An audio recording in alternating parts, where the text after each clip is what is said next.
Stop recording button. Good morning, everyone. Double-dash to activate a period. Happy Saturday, guys. And I'm sorry for not saying that classic, good afternoon, everyone. Because right now I'm at my Auntie Susan's house, and remember, like, people are still sleeping at this time. The time is 8:05 a.m., and it is currently in the upper 50s, I think. I haven't checked the weather, so maybe I'm just assuming. So I spoke to ChatGPT about my daily life before I started my reflection. ChatGPT is starting to become like a human almost. But I was just talking to ChatGPT about, daily life and stuff. And the fact that I have 38 subscribers. Yeah, so welcome everyone to our morning reflection, guys. So apparently, guys, I drank Dayquil this morning, even though my congestion is fine now. My congestion has been fluctuating, guys, throughout these couple days, and surprisingly, guys, my cough has been improving today.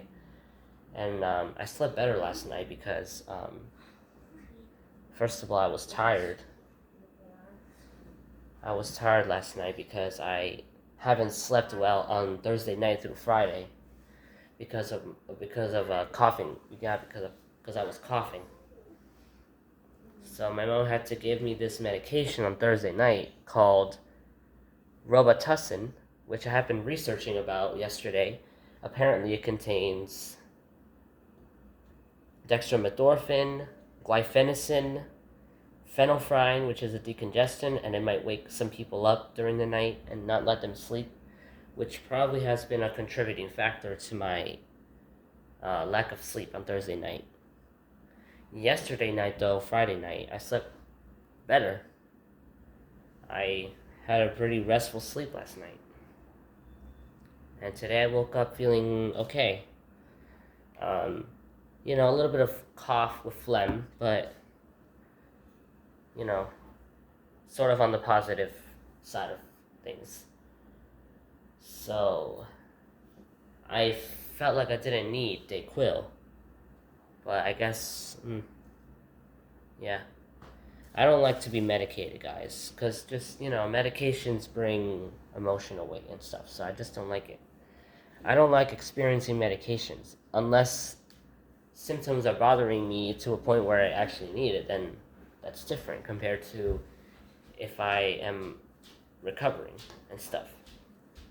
But I still have a tissue with me in my pocket, guys, just in case I have to ever blow my nose in the future. It might be later today, or for now, guys, my congestion it seems like it's almost gone. Because I've noticed that I don't have to blow my nose frequently. And other days I did have to do it. So thanks to both the medication and recovery that things have been improving. Yeah.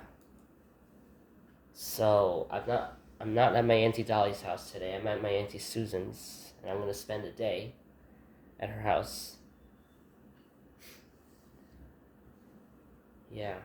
So anyways, guys, we want to talk about something pretty important, guys. I learned more about the 2015 data breach at Jacobi Hospital. Apparently, guys, a hospital employee who was unemployed apparently tried to create an attack in the hospital's database by hacking. Thankfully, guys, the servers prevented the data from reaching the dark web.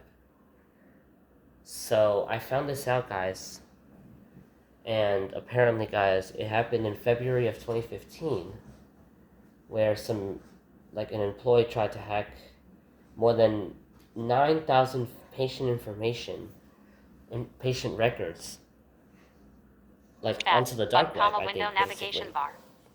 And not just Jacobi Hospital was affected, North Central Bronx was also affected too by this data breach.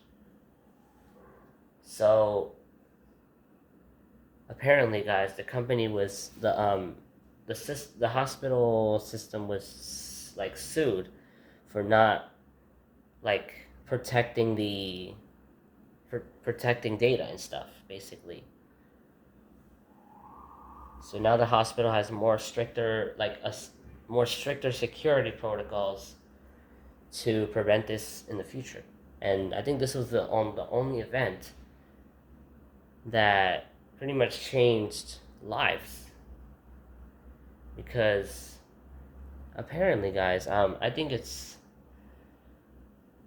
well, my guess is, guys, my thought about this is that if an employee is unemployed, maybe he or she was hacking because she wanted money. He or she wanted money, probably, thinking that hacking is the only way to get like thousands of dollars, even though there are other ways like jobs and universities and stuff. But apparently, people sometimes choose the easier way to get money, which is engaging in like crime, cybersecurity crime and stuff. So it's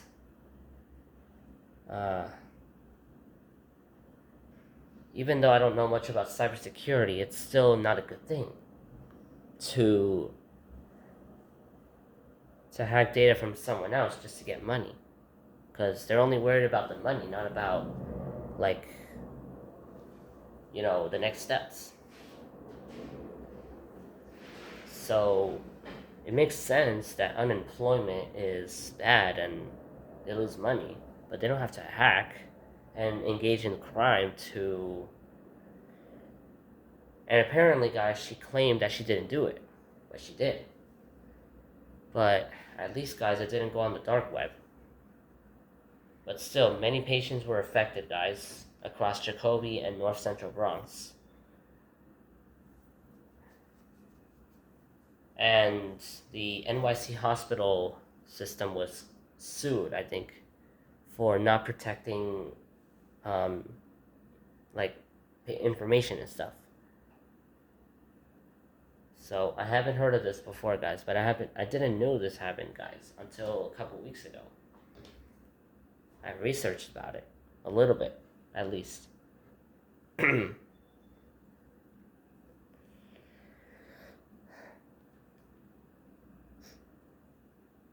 Apparently, guys, I've heard in the past of diphenhydramine, which is an antihistamine medication that crosses the blood-brain barrier. My talkback calls it the blood-brain barrier because apparently it also tells you whether a sentence ends with a period or comma. So instead of just saying the blood-brain barrier or double tap to open, it says double dash tap to activate tap period. Instead of just saying double tap to activate, it just says that. So how do I change it? I don't know, but I don't mind. I don't mind when it has those, when it pronounces those punctuations. But anyways, about the diphenhydramine. Weather in New York, It a is 61-degree sign today, middle dot mostly cloudy, middle dot see full forecast. It is a sedating medication, an antihistamine, that primarily crosses the blood-brain barrier and reduces the amount of histamine in the brain. Specifically H1 receptors, which is primarily triggered by allergies and stuff, and irritants. Yeah. So it has both anticholinergic properties, meaning that it reduces acetylcholine, which is responsible for, I think, metabolism, and also it causes like dry mouth, dizziness, drowsiness.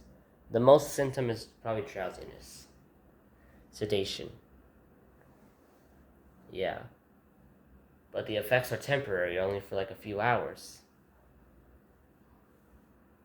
So compared to, well, one of the ingredients that robitussin has is guaifenesin, which is responsible for reducing the viscosity of mucus in the respiratory system, particularly like in the nose and throat, and basically upper respiratory system.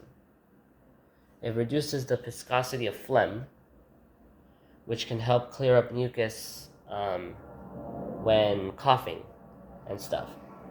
And it's primarily used for like when patients have a dry hacking cough, along with the antitussive ingredient diphenhydramine. Guaifenesin helps loosen up the mucus. Yeah. Along with phenylephrine, phenylephrine is a decongestant that opens the airways and constricts blood vessels, which can, for some people, keep people awake and prevent them from falling asleep. Yeah. But some decongestants don't really do anything to people. They just only affect the airways. But other decongestants are strong enough that it can easily like go into the brain and have stimulating properties. Now, I've also went into a little bit of what codeine is. Codeine is a opioid and analgesic that is primarily used for moderate pain, and is also primarily used for cough suppression too. So, in the case of Juice WRLD, guys, he passed away in December of 2019 because of an overdose of codeine. Some people, guys, especially in today's social media world and society, people combine codeine with candy and soda, which produces a purple drink called lean. Hence the song "Lean on Me" by Juice WRLD, which he created in 2017, I believe. And yeah, but many people drink codeine for recreational reasons. Maybe because they are psychologically unwell and they just want to get the effects of like immediate dopamine and euphoria. Because apparently, guys, the medication codeine usually takes effect within about like 30 to 60 minutes of ingestion. And from what I've noticed, it is probably a liquid form. There's probably a liquid and a pill form. I think it's a liquid. I don't know. So, yeah. But codeine is primarily used for pain relief and analgesia.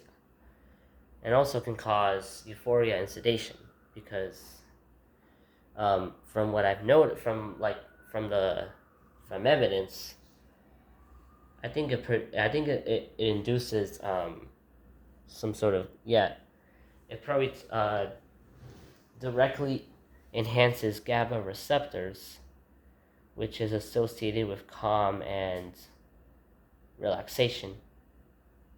Yeah. So I might do more research about guaifenesin, and maybe more research about phenylephrine, or maybe completely different topic. Who knows? Because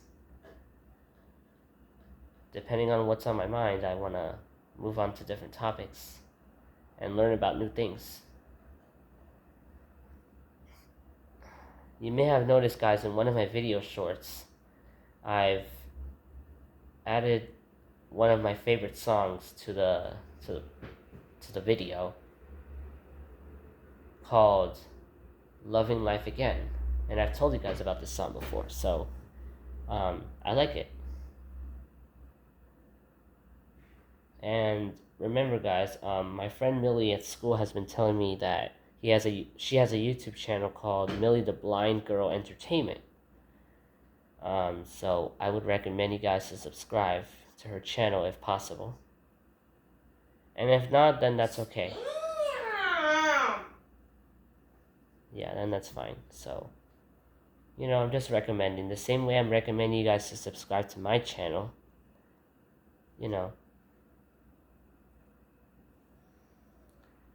What you just heard, guys, was my brother just kind of reacting to some sort of game that he's playing, so don't expect...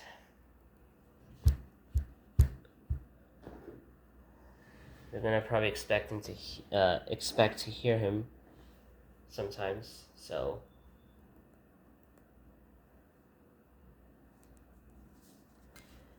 I have 2 bananas on the table, guys. I have 2 bananas that my mom bought me,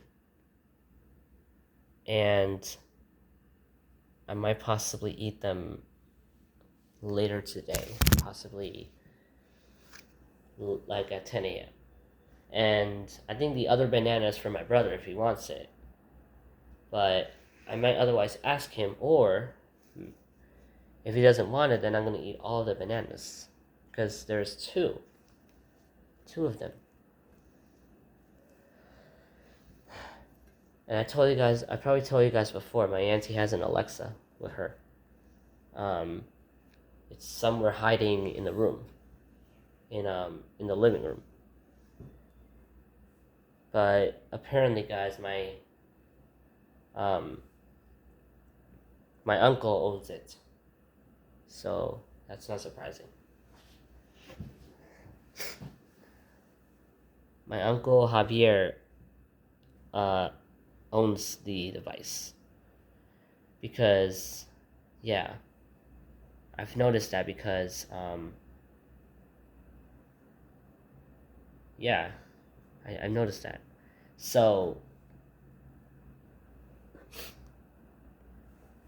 yeah, guys. Now I might also, guys, do research about Dayquil. Dayquil also has a variety of ingredients in it, such as ibuprofen.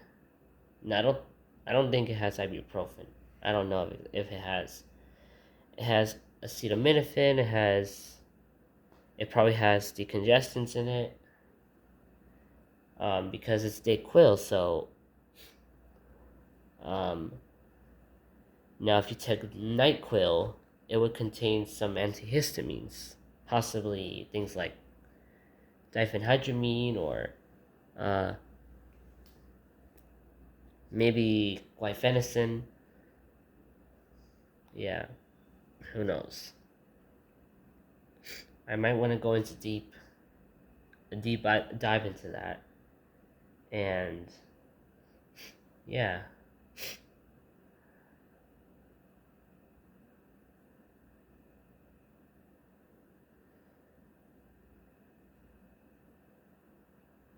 Yeah, today, guys, is supposed to be mostly cloudy in New York. We're only gonna have temperatures reaching the mid 60s today, which is kind of cool and a little bit below average.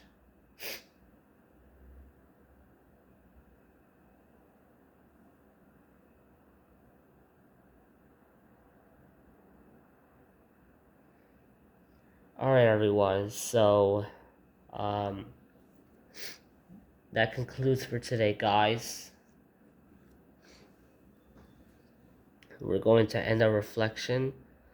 I hope you guys enjoyed this video, guys. I recommend you guys subscribe, and I'll see you guys later for more about my life. And one thing that I want to say, guys, I have been discovering something really interesting, guys. So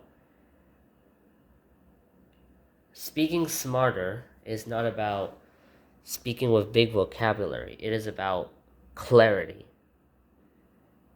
So instead of just saying, "Oh, I gotta do this because you can just say I want to do this because of whatever, instead of like giving long paragraph explanations. So, speaking smart creates impact on people because instead of people having to constantly decode your words and giving long explanations, a simple sentence or a few phrases can create impact on people's, can create impact basically. And more likely for people to remember you more, like just by a simple, yeah. And it often comes from presence too. So